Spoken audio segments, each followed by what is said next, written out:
Hello, thank you for tuning into my channel.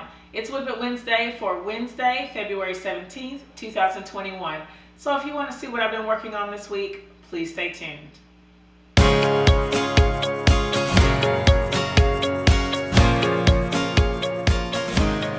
This week has been a pretty good week for crafting and sewing as far as I'm concerned. I had a few days off of work. I'm actually filming this on Wednesday. I go back to work tomorrow on Thursday, and so I've been out so far all this week. And I was able to get a fair amount of work done that I wanted to get done. The first thing that I did, like I think on Sunday night, maybe Saturday or Sunday, was I made a list.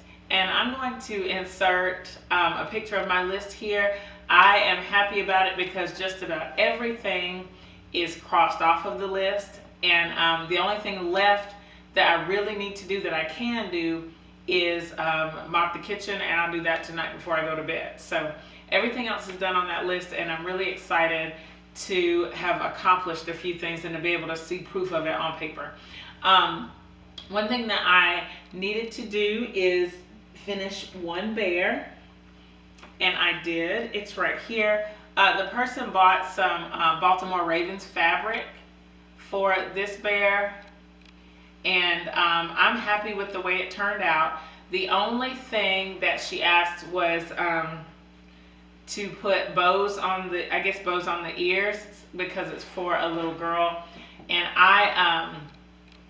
I tried to make a bow. I think I'll put a picture of it here. It's pretty hilarious. It was my first time, and so I really need to give myself some grace as far as bow making. But I have a connection. I know somebody who knows how to make bows well.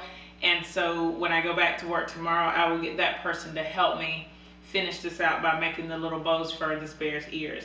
Another thing that I tried this time was yellow eyes for the bear. I don't know if you can see it in the video, but I had never tried that before because I just felt like they were too bright without any of the other fabrics. But I think with this fabric they turned out pretty good. Let me know in the comments what you think of these yellow eyes on this bear. I'm pretty happy with it. Let's see, another thing that I got done was I made a YouTube video. I actually had to write that on my list to be sure that I did it. The video about squaring up these quilt blocks. These are the blocks for the beginner sampler. I will probably insert a picture here and then link the playlist in the description box so that you can go back and check out those blocks if you haven't already. I hope that you'll stay till the end of this video because there's one more thing that doesn't have anything to do with sewing or quilting, and I definitely want to share that with you if you hang on till the end. There's one more sewing thing that I got done, and I need to stop the camera and put it on the design wall so that you can see the progress that I've made.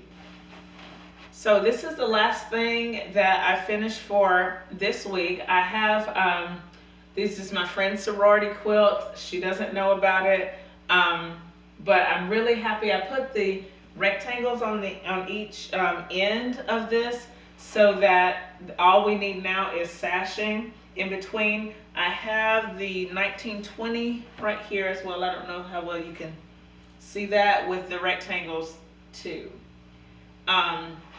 So my next step, of course, is going to be to add sashing. My basic unit size for these little individual squares, I started at 3.5 inches, but I think I'm going to start my sashing at 4 inches, just so there's a little bit more space in between the rows. So hopefully the words will be a little bit easier to read once it's in the quilt.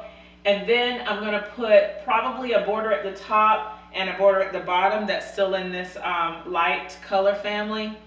And then I think it'll be just a border. This across, it's about 68.5 inches, but it's going to be even wider than that, or even taller than that. So I don't think it's going to need any other borders, but I don't want the binding to fall right at the letters. So I'm going to put a little border at the top and a little border at the bottom. And then this quilt top will be finished. Last week I sat behind my sewing table to do the video, but this week I can't do that because the sewing table has a sewing machine in it. And so far I really like it. I I have to make sure that I don't scrunch up my shoulders and try to get down there and really look at the look at what I'm sewing. I can see it well enough, and I just have to remember to stay up nice and tall so that I don't hurt my shoulders. So thank you so much for staying tuned to the end. I got one more thing to share with you before I say my goodbyes today. So the last thing that I want to share with you today has nothing to do with sewing or quilting. It's more kind of like a life thing. I chose a word of the year for 2021, and that word of the year is attack. There are a few things that I really want to attack in my surroundings, in my life, just so that I can start working through the issues that I have with these particular things. There are two in particular. I'm going to talk about one right now because I made a major accomplishment in it this week. One thing that I want to attack around my house is clutter. I seem to have little pockets of clutter just about everywhere you look, and there are spaces around my house that are just not as neat and organized as I would like. I don't consider myself like a neat freak or really OCD, anything like that. But I just want some spaces that I can kind of get around in a little more comfortably. So what I did this week was I took a look at the area under my kitchen sink. And right now, or before, it just held the plastic stuff. I wish I had taken a before picture, but whatever. It was all over, all under that cabinet. And when I needed to find something, I just couldn't find it. It caused extra stress, and I was just sick of it. So I decided, since I had these days off, that I would go ahead and start to attack it. So probably on Monday, I started bringing stuff out and putting it on the kitchen table, and started sorting it out. And then yesterday, I just didn't really do anything with it. And then this morning, I woke up and I was like, today's the day. So I'm going to put some pictures in here of the stuff that I kept. I went and got 5 containers from IKEA. And I sorted the items into those things. I'm going to put a picture of the stuff that I discarded. So some of it went into the trash, some of it went into my recycle bin. And the reason I chose to recycle it is because a lot of it is just carry-out containers like Waffle House and IHOP. And so I just stuffed them in the recycle bin.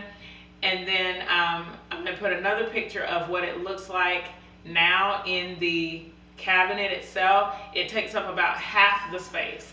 So I'm really excited to, number one, I'm excited to have more space, hopefully not necessarily to put more stuff, but to just to kind of stay organized. And there are some things that can go specifically under the kitchen sink because I will need them for things around the kitchen.